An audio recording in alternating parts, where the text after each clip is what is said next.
first on your agenda as your, I mean, for your responsibilities as Miss World Asia? As Miss World Asia, we will also maximize this title, of course, to strengthen and grow the Color the World with Kindness, my charity organization. So it will also be a way to spread awareness on how to build or to raise awareness of the importance and significance of building nurturing spaces for the children. And I hope that this title will also be traveling around Asia and around the world together with continental winners and the Miss World winner.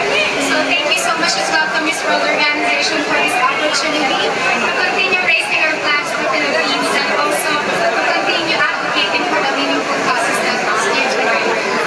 Is there a major event that will be happening soon where all of the continental queens will be together? That is, we have to wait for it. And yeah, we were told that we will have a trip together with the continental winners. So I'm very excited. What can you say to all your supporters here and SM Maraming salamat. Mahal ko rin po kayo. Mahal ko rin. And wala po ako dito kung wala kayo. Ito po ay produkto ng pagmamahal ninyo. Kaya maraming salamat. And what did you miss most while you were in India? Ako, ang dami. Of course, na-miss ko yung hangin ng Pilipinas. Na-miss ko yung pagkain ng Pilipinas. Pero syempre, comfort from Filipino food. I also miss my family. I also miss my 8 dogs. But now I'm finally home. Sobrang comforting. Sobrang relief na I'm here to celebrate this. Again, just for the people who don't know, what's your main advocacy and what are your immediate plans with that advocacy? So I lead a charity organization called Color the World with Kindness. It was established in the year 2022. And our aim is just to create a culture of kindness and understanding. And as time goes by, our family became bigger.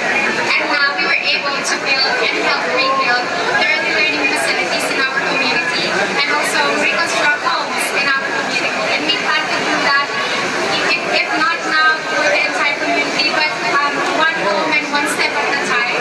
We aim to build children a safe space for them to grow, to imagine, to achieve their fullest potential. And even though we have a small community right now, we have a small charity organization right now, but I believe that with this title, it is our greatest and stepping stone for us to elevate that.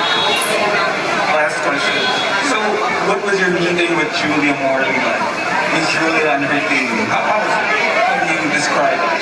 She's very warm, and when I was there, I felt like I had a grandmother. She's full of wisdom, full of love, and full of care to all of us, and I really felt that she cared about us. That we are not just candidates, but we are her daughters. And to be a part of the legacy that she's built with her purpose is such an honor, it's a privilege. So I'm very thankful to Miss Julia Morley for accepting us with open arms and the warmest hugs that she can ever offer. Thank you, Kirsch. Thank you very much. Yung introduction as Miss introduction na Christian Rodriguez Miss World.